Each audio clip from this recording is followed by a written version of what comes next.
Ibu dan Bapak peserta webinar, kita akan masuk ke dalam bagian kedua pemaparan topik, yaitu berupa diskusi.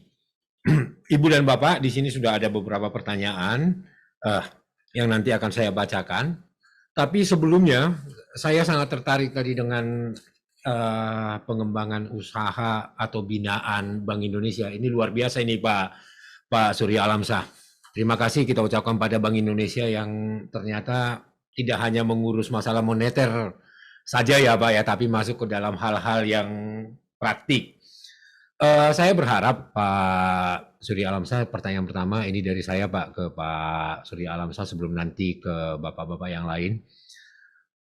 Pak Alamsyah, tadi kita melihat Bank Indonesia Provinsi Sumatera Barat ternyata melakukan pembinaan yang disebut dengan WUBI tadi ya, WUBI Wirausaha Bank Indonesia. Ini sangat hebat sekali nih programnya Pak Surya. Saya berharap tadi di antara partisipan kita ini memang ada yang betul-betul pelaku UMKM, mungkin mendapatkan informasi dari Bapak. Pak Surya Alamsyah, itu bagaimana caranya supaya pelaku UMKM, apakah yang baru, apa yang sudah eksis, untuk bisa masuk ke dalam binaan Bank Indonesia, Pak Surya Alamsyah. Dan yang kedua mungkin terkait dengan itu, kira-kira apa yang saya dapatkan Pak, seandainya saya pelaku UMKM di Sumatera Barat, kemudian masuk ke dalam binaan Bank Indonesia. Mungkin Pak Surya Alamsyah bisa ceritakan pengalaman-pengalaman yang menarik Pak, sehingga pelaku UMKM di Sumatera Barat lebih semangat lagi Pak untuk bisa mengembangkan usaha atau membuka usaha baru. Silakan Pak Surya Alamsyah. Baik, terima kasih banyak Pak Torang. Ini juga mohon maaf Pak, terlewat saya untuk sedikit menyinggung ini Pak. Baik Pak Torang, secara umum untuk jadi binaan UMKM dari Bank Indonesia itu relatif tidak sulit Pak.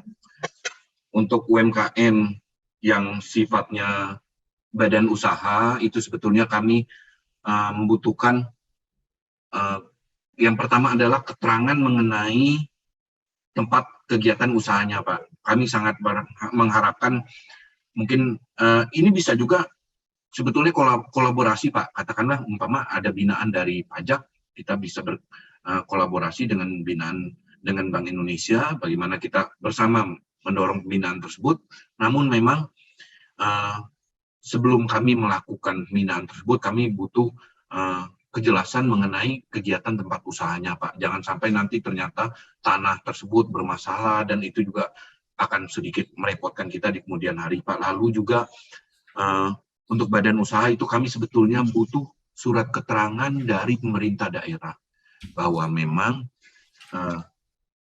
kegiatan usaha ini betul adanya di lokasi ini, dan itu juga nanti kami konfirmasi juga Pak ke instansi terkait atau ke dinas UMKM bahwa memang produk yang saat ini dikembangkan oleh UMKM tersebut itu merupakan suatu produk unggulan ataupun mendukung ketahanan pangan di daerah tersebut, dan mungkin lebih jauh sebetulnya ada potensi ekspor yang belum tergali Pak. Nah itu bisa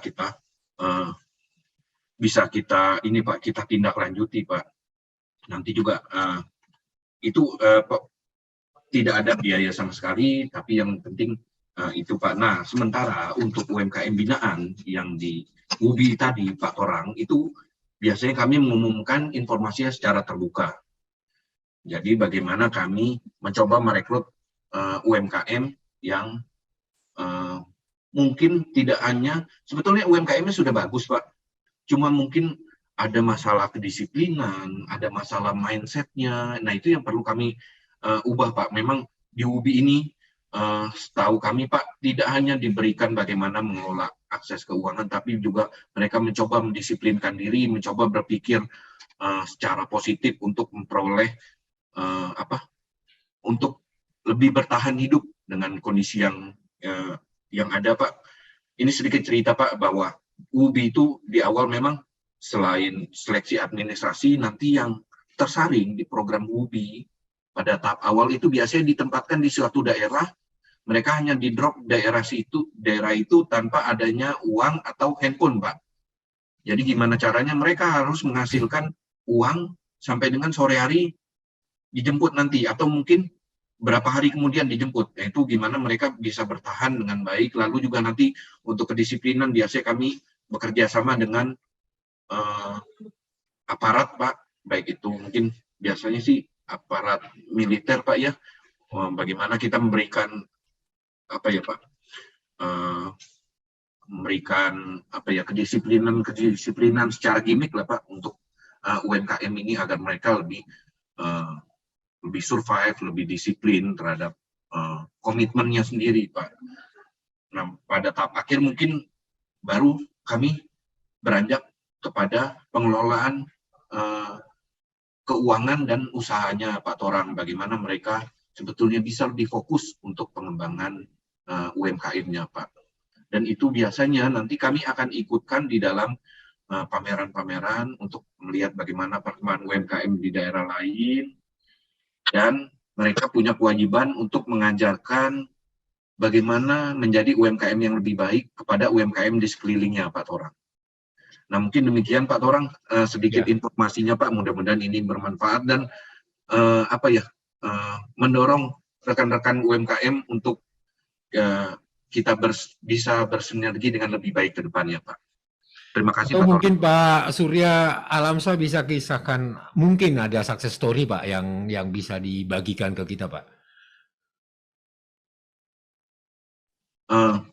Baik Pak Torang, mungkin ini saya terus terang di sini saya tidak memegang UMKM Pak, jadi saya mungkin tidak banyak success story di daerah ini, tapi saya sebelum di sini lama di Sulawesi Pak. Yang terakhir itu saya di Sulawesi Tenggara, jadi mungkin ada 2 kisah Pak. Mungkin kami itu di Sulawesi Tenggara, kami juga memiliki program yang sama Pak, bagaimana pengembangan tenun di Sulawesi Tenggara. Tenun di sana yang kami ambil adalah mengacu kepada pelaku usahanya. Kami melihat bagaimana ibu-ibu itu mencoba melakukan usaha tenun masa lili namanya Pak di Sulawesi Tenggara itu. Bagaimana mereka ibu-ibu itu dengan kemampuan seadanya dan juga berusia yang cukup sepuh mencoba mengembangkan usaha tenun, tapi terus terang dengan pada awalnya memang tidak dilirik Pak, karena mereka mengacu kepada lama pembuatan. Satu kain itu sekitar 3,5 sampai 4 bulan baru jadi Pak. Makanya mereka menjualnya itu dengan harga sekitar 700 sampai dengan 750 karena lama membuatnya Pak. Nah ini kami melihat bahwa sebetulnya itu kan ada potensi Pak ya, cuma mungkin mereka belum tahu akses bagaimana pengelolaannya, sehingga kami mencoba bekerja sama dengan yang tadi Pak ada desainer nasional Bapak Witnora Adi, itu kami mencoba bagaimana mengenalkan ibu-ibu itu disiplin terhadap pekerjaannya, bahwa pekerjaan penenun ini bisa jadi penghasilan tambahan bila dilakukan secara disiplin dan rutin Pak. Begitu juga kami memberikan bantuan, ya alhamdulillah pada saat ini ya paling lama itu sekitar 2 minggu Pak. Kalau mereka ada kesibukan, terutama saat panen, dan harganya juga sudah bisa ditekan menjadi sekitar 300 Pak. Dulu juga awalnya cuma 60 cm Pak kainnya. Jadi kalaupun 60 mereka berinovasi untuk melebarkan kain cuma jadi 65 Pak. Nggak banyak perubahan, tapi sekarang alhamdulillah kami sudah sekitar 90 cm Pak. Bahkan ada yang 1 meter lebih, alhamdulillah.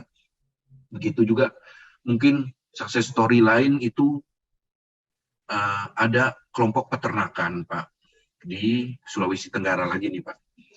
Itu tadinya anggota tersebut itu sangat untuk kehidupannya sehari-hari itu sangat bergantung kepada rentenir Pak. Bagaimana mereka sudah panen, mereka memperoleh pembiayaan dari rentenir. Nah di situ kami melihat bahwa sebetulnya produk sapi sangat baik dikembangkan daerah itu, karena tersedianya rumput-rumput gajah itu yang cukup banyak di sana Pak. Nah beranjak dari situ maka kami mencoba membentuk pilot project bagaimana UMKM itu membentuk suatu kelompok, dan juga di situ kami mencoba mengajarkan hal yang sederhana Pak. hal yang sederhana seperti apa? Seperti misalnya simpanan, mulai dari waktu itu teringat saya 1.000 per hari, Pak. 1.000 per hari, kami tingkatkan setelah berapa saat sama-sama komit bahwa ini bisa mendukung untuk permodalan kita di awal, 1.000 per hari. Dari uang rokoknya sebetulnya Pak, kami coba menguranginya. Lalu jadi 10.000 per minggu Pak. Nah itu, sehingga akhirnya dari pengumpulan modal itu yang mungkin bisa membantu anggota di kelompok itu secara bergantian. Pada akhir tahun 2021 itu kami, itu udah agak lama sebetulnya Pak, binaannya itu asetnya itu sudah sekitar 900 Pak. 900 juta Pak, sudah lumayan karena kelompoknya juga sudah makin besar dan juga komitmennya sudah semakin kuat Pak. Jadi alhamdulillah rentenirnya juga sudah tidak ada dan mereka bisa membantu tidak hanya anggota kelompoknya tetapi masyarakat sekitarnya itu minimal mereka sudah bisa membantu bagaimana mendorong pengelolaan UMKM yang lebih baik Pak. Mungkin demikian Pak Torang. Mohon maaf Pak Torang dan Bapak-Bapak Ya. mungkin ini kurang berkenan karena contohnya terutama bukan di Sumatera Barat Pak. Ya, terima kasih Pak Surya Alamsyah. Kita berharap dan berdoa lah semoga makin banyak UMKM di Sumatera Barat yang bisa menjadi binaan Bank Indonesia ya Pak ya, sehingga UMKM di Sumatera Barat itu makin baik, apakah bertumbuh atau menjadi lebih besar. Tentu itu yang kita harapkan. Mohon maaf Pak Afridian dan Gustami, saya tadi kasih kesempatan pertama ke Pak Surya Alamsyah, karena bagaimanapun kan kalau kita ini Pak Afridian dan Pak Gus Fahmi ini kan di belakang ya. UMKM harus berhasil dulu baru kita catat atau kemudian kita pajaki. Iya Pak, betul. Harus kasih modal dulu Pak. Harus kasih modal dulu baru setelah Pak Surya Alamsyah berhasil membina, nah baru kita turun tangan ya Pak Afridian sama Pak Gus Fahmi. Benar. Pak Afridian, saya pengen nanya Pak, di pengalaman Bapak Pak di Sumatera Barat, tadi kan penjelasannya mengenai SAK untuk entitas mikro, kecil dan menengah. Kalau saya lihat Pak, ya saya kan kalau saya akuntan mungkin bisa paham ya Pak. Tapi kalau kita berbicara mengenai EMKM Pak yang betul-betul kecil, ketika di Jambi Pak Gus Fahmi mungkin tahu kita bukan hanya bercerita masalah mikro, mungkin yang ultra mikro. Yang kalau di BI saya lihat ada yang disebut kelompok subsistence. Ini mungkin sangat kecil Pak. Ini mungkin hanya warung atau pedagang, katakanlah pedagang bakso. Ini bagaimana Pak dengan SAK EMKM ini? Apakah mereka akan bisa ngikut atau ada alternatif Pak buat pengusaha-pengusaha seperti ini atau pertanian seperti yang tadi disampaikan oleh Pak Surya Alamsyah ini yang menjadi fokus juga di Sumatera Barat? Apakah ini nggak terlalu sulit Pak? Walaupun menurut akuntan sih harusnya ini sudah sangat sederhana, tapi kan pada praktiknya, silakan Pak Afridian, gimana Pak komentarnya Pak? Ya, baik Pak Torang. Jadi memang sebenarnya banyak UMKM ini itu kan biasanya hanya melakukan ya kalau di pajak kan namanya pencatatannya. Dia catat saja uang masuk, dia catat saja uang keluar gitu aja dia kan. Nanti selisihnya itulah yang dia jadikan dia dapat laba atau rugi, walaupun uang kotaknya itu dipakai untuk urusan rumah tangga semua ya. Jadi pada umumnya mereka sudah melakukan pencatatan, tapi belum melakukan pembukuan. Jadi pencatatan dilakukan, tapi pembukuan tidak dilakukan. Kedua juga uangnya memang masih dicampur-campur. Jadi kalau untuk sekedar mereka nyusun laba rugi, mereka sudah benar. Ya, tanda kutip sudah benar ya. Artinya mungkin yang tidak ada mereka lakukan itu kan cuma penyusutan atau mungkin cara pengelompokan yang biasa kita lakukan dan sebagainya. Kalau kita kan misalnya menghitung seperti perlengkapan itu kan yang terpakai saja kita catat ya. Tapi kalau bagi yang ultra mikro kan biasanya asalkan dia beli berarti biaya sama mereka. Nah, jadi secara ini mungkin standar akuntansi sebenarnya tidak ya mungkin kalau kita akuntan mungkin merasa tidak sulit ya. Tapi mungkin hanya beberapa penyesuaian saja karena biasanya sama seperti ini. Kebetulan saya juga dosen akuntansi ya.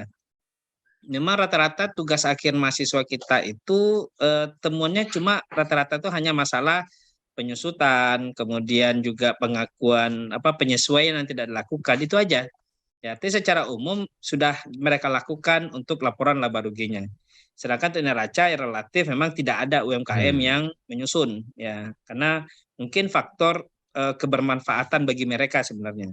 Tapi pada saat mereka akan berurusan dengan pihak perbankan, mereka biasanya memang minta bantuan ya. Nah, ini mungkin walaupun sekarang sudah ada kantor jasa akuntan, tapi kan tarifnya mungkin belum cocok bagi ultramikro. Ya. Ya. Jadi kadang-kadang memang mereka meminta bantuan kepada orang-orang yang dikenalnya untuk bisa bantu nyusun laporan keuangan. Tapi nanti mudah-mudahan ini dengan adanya aplikasi ini mudah-mudahan bisa juga membantu nantinya. Tapi pada prinsip utamanya adalah kesadaran dari usaha UMKM itu mencatat itu sudah ada. Ya, kesadaran untuk mencatat itu sudah ada. Walaupun secara perakuntansian mungkin ada yang beberapa yang belum akurat, ya. Tapi secara umum mereka sudah melakukan pencatatan, pembukuan yang belum mereka lakukan. Ya, makanya saya pakai istilah pajak ya, pencatatan dan pembukuan. Nggak pencatatan telah mereka lakukan, tapi hanya penyesuaian. Ya mungkin kalau kita bawa ke kesalahan, ya kesalahan mikro saja. Ya, mungkin gitu, Pak. Pak Afridian, satu lagi ya. Seandainya saya pelaku UMKM ya, ini menurut penilaian Bapak mungkin personal, ini dari pengalaman Bapak. Apakah saya butuh dibantu oleh harus seorang akuntan atau mungkin seorang lulusan SMK jurusan akuntansi cukup membantu saya untuk bisa mengikuti standar akuntansi UMKM ini? Gimana Pak Afridian?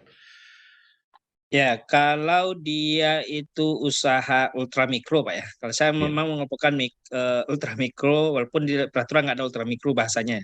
Karena kan yang sekarang yang dikatakan kecil itu kan omsetnya sudah 1 miliaran baru dikatakan kecil. Iya. Padahal masih banyak di bawahnya ya Pak ya sebenarnya. Ya, kalau di sebelum Undang-Undang Cipta Kerja kan cuma 50 juta. Kalau sekarang kan 1 miliar, Pak. Jadi terlalu signifikan naiknya. Jadi kalau dia usaha ultramikro yang masih omsetnya ya mungkin per bulannya masih sekitar di bawah 20 jutaan, itu mungkin anak SMK pun bisa melakukan karena pencatatannya masih pencatatan sederhana dan transaksinya masih sedikit dan juga jenis transaksinya juga nggak berbelit-belit ya, rutinitas pekerjaannya. Tapi kalau dia sudah rada kompleks, artinya omsetnya sudah 50 juta ke atas, itu mungkin tidak akan kesulitan bagi anak SMK nantinya untuk mengerjakan. Makanya sebenarnya yang omsetnya 50 juta ke atas ya memang di Ikatan Akuntan Indonesia itu memang sudah memisahkan. Ya sudah, kalau dulu kan cuma ada kantor akuntan publik. Ya, kalau sekarang sudah ada kantor jasa akuntan KJA. Ya, itu KJA itu sebenarnya memang dipersiapkan untuk UMKM sebenarnya.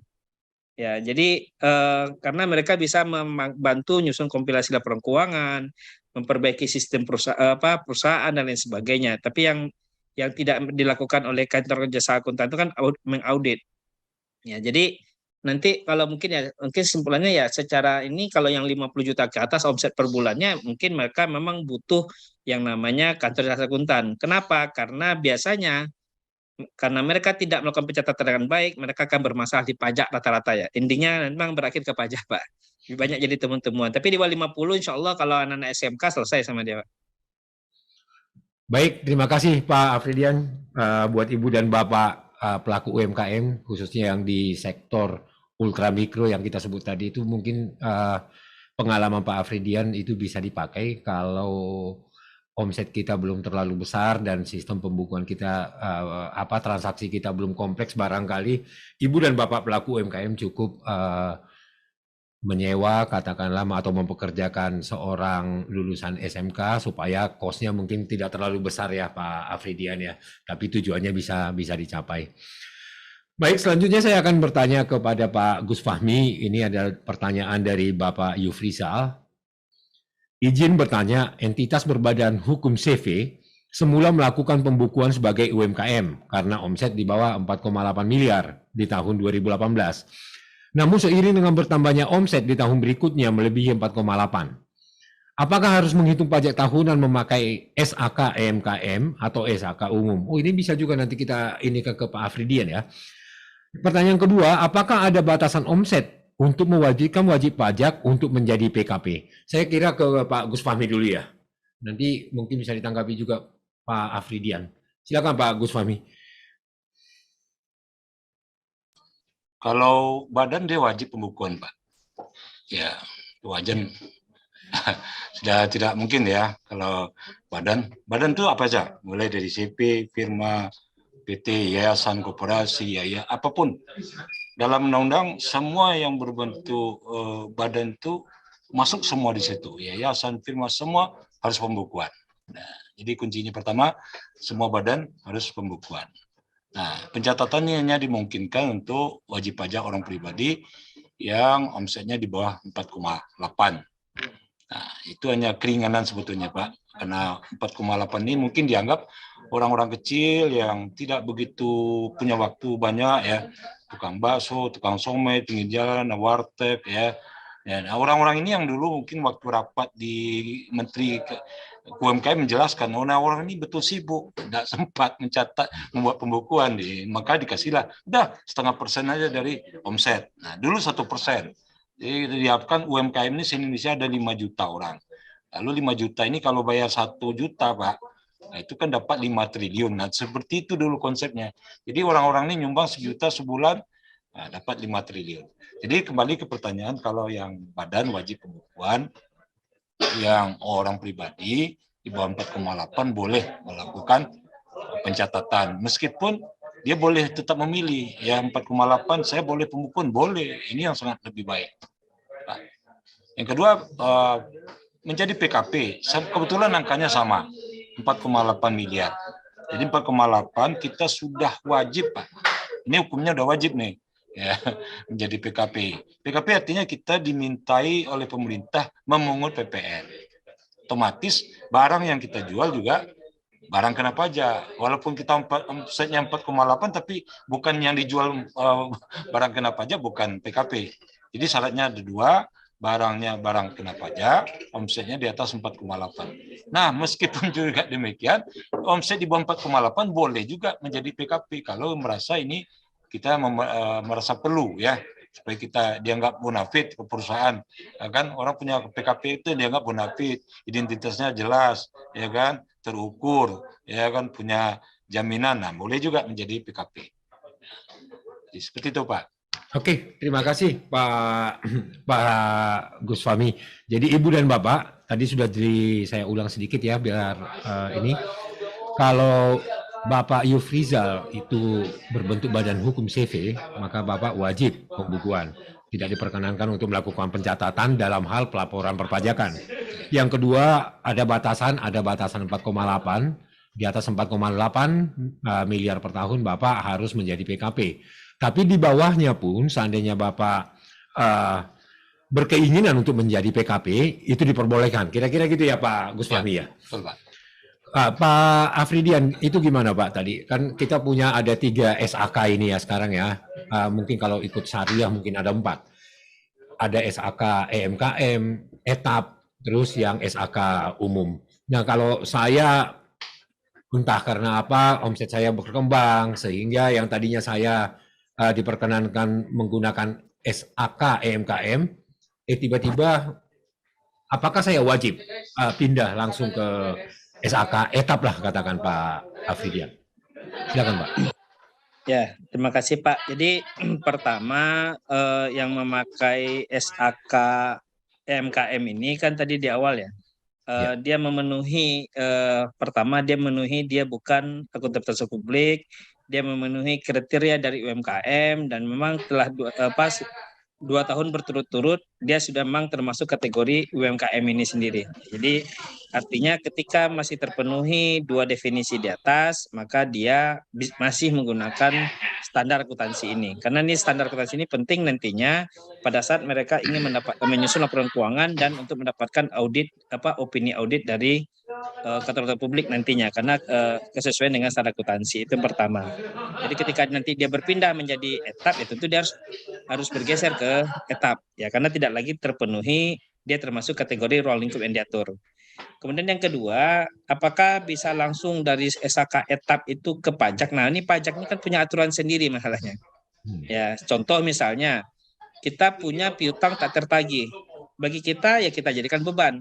Tapi kata pajak stop dulu, nggak boleh langsung misalnya. Atau contoh lainnya misalnya masalah pengakuan persediaan kita. Ya, oh kalau ternyata beda misalnya metode yang kita ambil dengan metode yang diatur oleh pajak, misal pajak ngatur FIFO, misalnya kita pakai metode lain, nah maka kita harus melakukan koreksi lagi. Oh masalah apa namanya umur ekonomis aset tetap misalnya, kata kita 5 tahun, kata pajak 4 tahun, maka kita wajib mengkoreksi. Jadi Bapak Ibu, memang dalam pajak itu punya aturan tersendiri ya tentang kebijakan akuntansinya. Jadi tidak semua standar akuntansi yang diatur itu persis sama dengan pajak karena pajak mengatur tersendiri. Nah, jadi ada hal-hal yang menurut kita di keuangan misalnya seperti saya contohkan tadi seperti piutang tak tertagih misalnya, atau misalnya bagi kita gini contoh, kita mendapatkan jasa giro, ya kita dapatkan bunga tabungan.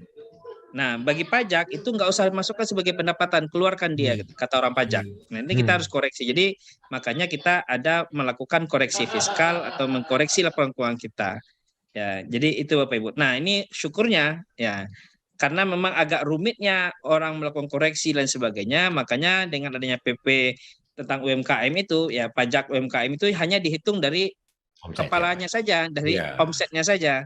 Jadi kalau omset Bapak Ibu misalnya itu anggaplah 1 miliar setahun, ya pajak cuma ngitung dari omset saja, nggak peduli mau labanya 800 juta, mau cuma 80 juta, mau minus, nggak peduli pajaknya ya. Ini sayang juga sih sebenarnya gitu. Perusahaan minus tetap harus bayar pajak untuk MKM. Itu mungkin Pak, terang. Ada plus minusnya lah Pak Afridian ini ya, masalah Iya. PPh final ini. Ya, Betul. tadi Pak Afridian bilang ada yang sayang, tapi nanti bisa kita carikan juga contoh. Oh ya, ini simple kan itu. Yang mungkin kalau saya pakai tarif PPh umum bisa lebih besar. Ini saya hanya bayar 0,5%. Memang ada plus minusnya ya Pak Afridian ya. Baik, pertanyaan kedua, izin bertanya. Ini masih ke Pak Gus Fahmi ya. Berapa persenkah pajak penghasilan yang ditetapkan untuk sebuah perusahaan yang dimiliki oleh wajib pajak WNI di luar negeri? Apakah ada syarat atau hak khusus atas kasus tersebut? Ini memang agak sedikit menyimpang dari UMKM, Pak Gus Fahmi, tapi silakan tolong dijawab karena merupakan pertanyaan dari peserta kita pada siang hari ini. Awal dia mau pembukuan boleh.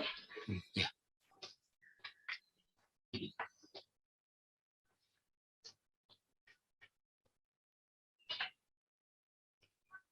Diulang Pak. Ini Pak, berapa persen pajak penghasilan yang ditetapkan untuk sebuah perusahaan yang dimiliki oleh wajib pajak Indonesia, tapi bisnisnya di luar negeri?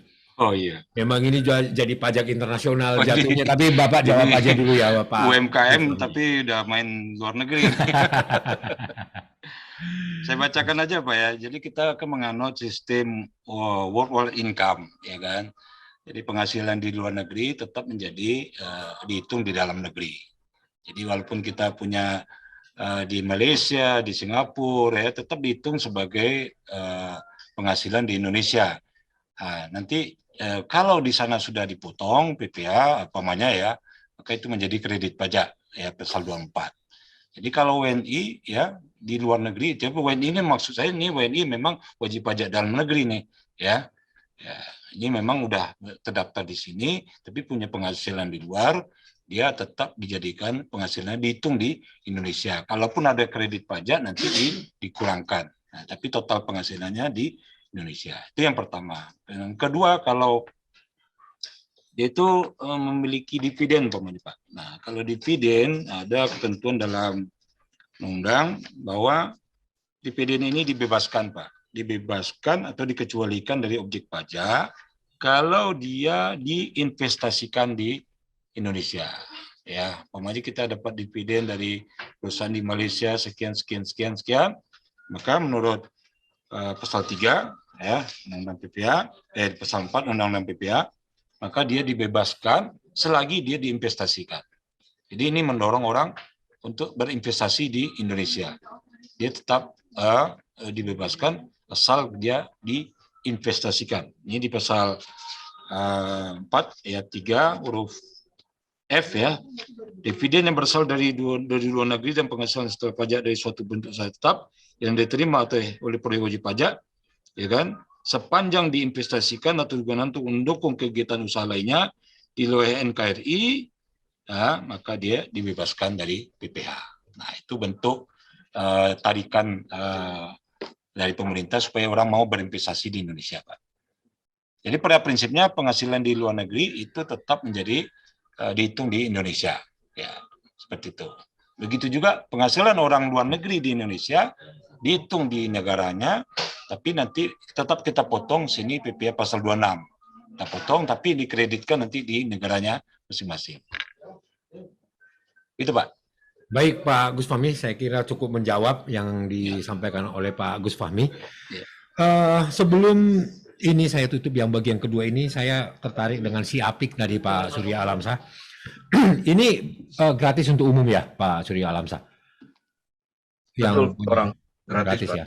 Dan ini bisa disimpan gitu atau hanya pencatatan yang terus-menerus gitu atau bisa disimpan dalam waktu lama, karena kita tahu kalau Pak Gus Fahmi kan akan mewajibkan pencatatan atau pembukuan itu paling tidak 5 tahun ya Pak Gus Fahmi. Kalau saya misalnya pelaku UMKM, saya memakai si Apik aja karena ini lebih mudah. Iya. Saya bisa simpan catatan itu dalam 5 tahun?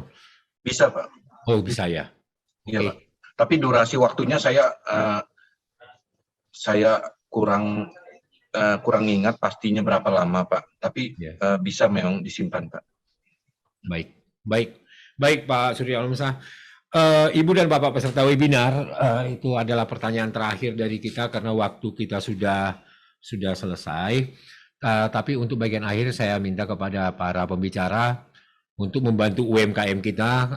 Apakah kita punya saluran seandainya mereka pengen bertanya mengenai katakanlah standar akuntansi ke IAI, Pak, kemana dia harus menghubungi? Kalau pajak, bagaimana saya harus berhubungan dengan pajak? Atau Pak Surya Alamsyah tadi, bagaimana caranya kalau saya ingin bergabung dalam WUBI? Mungkin Bapak dan Ibu bisa sampaikan pada momen ini kemana mereka harus berhubungan, Pak. Saya mulai dari Pak Afridian kali ya, Pak, dari IAI Sumatera Barat.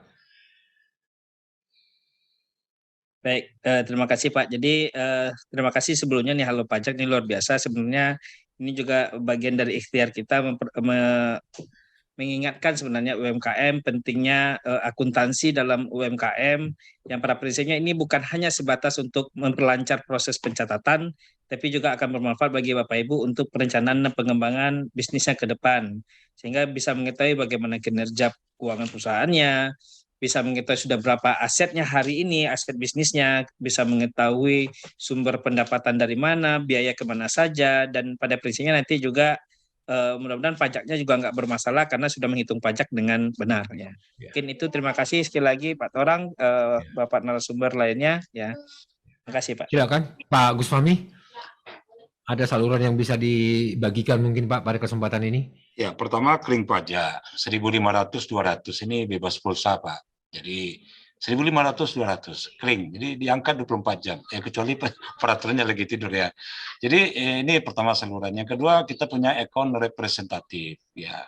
Ini sebetulnya konsultan gratis ya untuk masing-masing wajib pajak.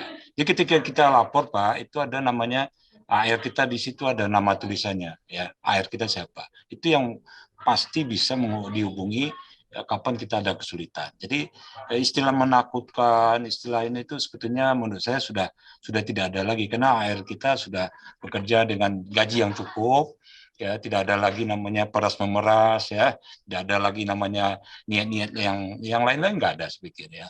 Lagi kalau sekarang ada terbukti menerima uang, langsung diberhentikan, Pak. Langsung Pak diberhentikan. Jadi saya yakin tidak ada niatan lain daripada pegawai kita, mungkin hanya karena waktu bersamaan di saat sibuk, mungkin mereka tidak melayani dengan sempurna, betul. Tapi yakinlah Bapak Ibu, dengan reformasi DJP saat ini, kami sudah berusaha melayani wajib pajak dengan sebaik mungkin. Ada namanya kontak, ada namanya call ya, ada namanya online ya, semuanya kita layani dengan baik. Mungkin gitu Pak Torang, terima kasih. Terima kasih Pak Gus Fahmi. Terakhir ke Pak Surya Alamsyah, kemana Pak salurannya kalau seandainya tertarik untuk ini menjadi membernya WUBI? Baik, Pak Torang, terima kasih banyak Bapak. Secara umum, jika ada Bapak, Ibu, dan rekan ingin tertarik menjadi anggota WUBI, silakan ikuti Instagram Bank Indonesia Sumatera Barat. Di situ akan diinformasikan secara terbuka mengenai kegiatannya, kapan jadwal pelaksanaannya, karena di tahun 2022 ini sudah program pembinaannya sedang berjalan, mudah-mudahan di tahun 2023 ini di awal kami sudah membuka program tersebut. Di samping itu mungkin izin sedikit menitipkan yang lainnya, Pak Torang.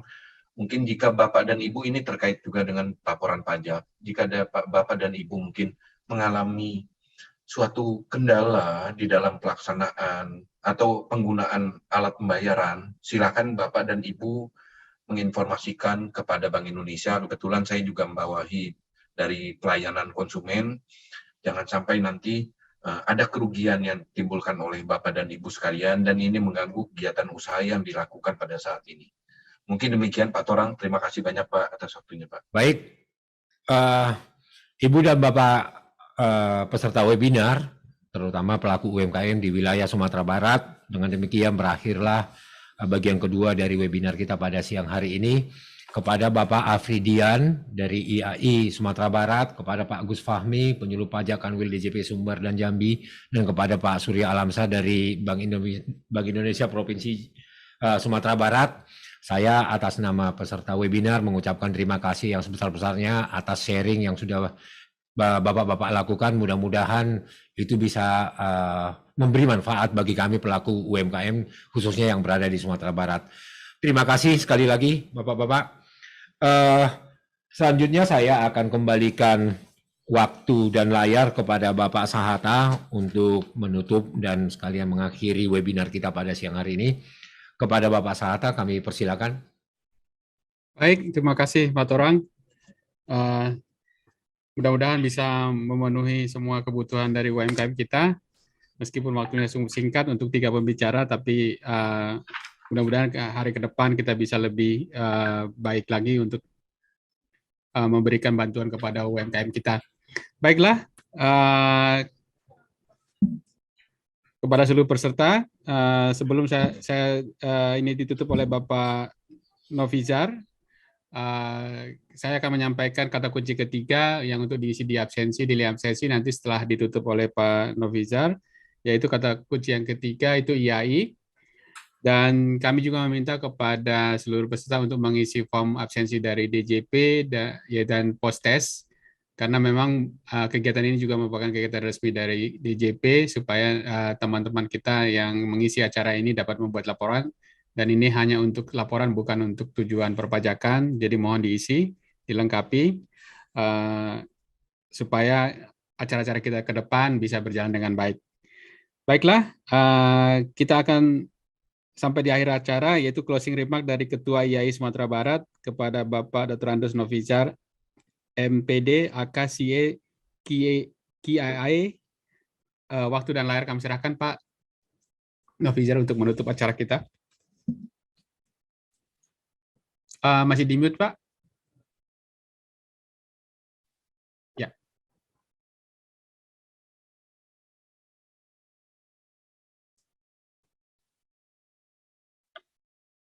Ya, silakan, Pak. Assalamualaikum warahmatullahi wabarakatuh. Terima kasih, Pak Edi. Pertama kita panjatkan puja dan puji Allah Subhanahu wa taala atas berkat rahmat dan karunia-Nya. Pagi sampai siang ini kita bisa berinteraksi melalui Zoom ini, mendengarkan pemaparan dari para narasumber yang hebat-hebat ini, Pak Gus Fahmi, Pak Surya Alamsa, dan Pak Afridian. Kemudian hormat saya juga kepada kawan-kawan dari IAI Pusat, kemudian dari Halo Pajak PEDI, kemudian moderator yang luar biasa Pak Torang, dan hadirin serta para pelaku UMKM di Sumatera Barat. Teristimewa kemudian dari Bapak-Bapak dari Kemenko UKM, Bapak Kadinas Koperasi Sumbar, dan tadi telah dibuka oleh Ibu Kanwil Pajak Sumbar dan Jambi. Baiklah Bapak dan Ibu yang berbahagia, saya coba lihat ke belakang ya dulu ya. Jadi kalau kita mulai beberapa tahun yang lalu, saya melihat ya rekan-rekan kerja saya di kelompok milenial ini saat istirahat bekerja masih di depan komputer Bapak dan Ibu. Kemudian tiba-tiba makan siangnya datang. Padahal dia tidak kemana-mana. Hanya duduk manis di ruangan sambil memainkan HP-nya. Ternyata pesanannya dilakukan melalui HP. Nah, kemudian kita lihat, saat ini marketplace, penjualan online, berjualan secara digital sudah menjamur. Umumnya para pemainnya para UKM. Bila kita baca data sampai tahun 2021, UMKM yang masuk ke dalam ekosistem digital ini lebih kurang 12 juta lebih Bapak dan Ibu ya, sampai Desember 2021. Dari UKM yang tercatat pada tahun 2019 sejumlah 65,47 juta unit UMKM, ya, 65,47 juta unit UMKM. Di Sumbar sendiri ya, itu data yang di tahun sampai 2020, Sumbar sendiri mempunyai 593 unit UMKM. Yang tadi ada istilahnya, ada usaha mikro ya, yang kecil, itu 531.350 unit, usaha kecilnya sendiri 53.341, dan 407.900 usaha menengah dan usaha besar 416. Artinya di sini itu potensinya sangat besar. Jadi kita kembali kepada digital tadi. Ini sebenarnya para pemain dan pelaku UKM ini kita melihat potensinya sangat besar Bapak dan Ibu ya. Ya contoh lah, sekarang kita lihat pesan makanan, minuman, pakaian, sepatu, dan apapun itu, sampai pun bumbu dapur, kita bisa pesan melalui online. Ini peluang besar. Kenapa? Juga dia juga tanpa sewa toko, kan, cukup di rumah, jualan, punya keahlian, bikin usaha gitu ya. Tetapi memang yang perlu kita ingat adalah bagaimana setiap aktivitas usaha ini harus kita catat. Dan tentu bukan sekedar catat, tapi kita bukukan ya, sehingga nanti bisa menjadikan suatu laporan keuangan. Nah, kenapa itu perlu? Karena memang ada kewajiban ya, ada kewajiban kita untuk melaporkan, karena di sana ada kewajiban pajaknya di situ. Apabila para pelaku UKM ini melakukan pencatatan akuntansi, tentu akan lebih mudah. Banyak tadi tawaran seperti dari BI itu udah punya program ya, itu bisa diaplik tadi ya, tadi yang disampaikan Pak Surya Lamsa. Nah, jadi itu bisa dimanfaatkan, atau memang sekarang di hampir semua daerah juga ada KJA ya, kantor jasa akuntan. Atau juga mungkin bisa meng-hire kalau memang dalam usaha sangat kecil, ya tadi juga terungkap adalah untuk bisa lulusan SMK ya, atau memang yang skalanya udah besar, tentu perlu karena skala besar dan itu tentu udah rumit transaksinya, tentu perlu orang-orang yang berjurusan pendidikan akuntansi ya, jadi akuntan atau memang sarjana akuntansi, sehingga memang itu tidak akan sehingga tidak menyulitkan Bapak dan Ibu para pelaku UMKM di kemudian hari. Karena selalu ya dalam diskusi kita lihat keluhan dari para pelaku adalah rumit dan berbelit. Tapi tadi sudah dijelaskan sangat bagus oleh Pak Rusami, itu bisa langsung menghubungi pajak dan juga kan punya staf yang akan membantu ya dari pajak. Saya kira itu sangat bagus sekali. Tentu di sini dalam kesempatan ini kita sudah membuka ya, artinya dari Halo Pajak dan bekerjasama DNAI sudah membuka forum ini. Nah, tentu yang perlu kita lakukan adalah tindak lanjutnya ya. Jadi dari awal telah disampaikan komitmen dari Kemenko, UKM, kemudian dari AI, dan juga tadi dari BI ya, dari pajak, artinya kita bahu-membahu ya, bagaimana supaya UKM ini betul-betul mampu berkiprah dalam usahanya dan mencatatkan, ya, dan mencatatkan sehingga melahirkan suatu pembukuan. Nah, kami kira itu yang bisa kami sampaikan, ya, dengan mengucapkan Alhamdulillahirabbil alamin. Webinar ini dinyatakan berakhir. Banyak maaf. Billahi taufiq wa hidayah. Assalamualaikum warahmatullahi wabarakatuh. Saya kembalikan ke Pak Edi. Baik, terima kasih. Terima kasih Pak Nofizar. Sama-sama. Dengan ditutupnya acara kita oleh Pak Nofizar, maka dengan ini acara kita berakhir. Saya pribadi sebagai host mohon maaf apabila ada kekurangan atau salah ucap yang terjadi pada saat webinar. Mudah-mudahan ke hari ke depan kita bisa lebih baik lagi.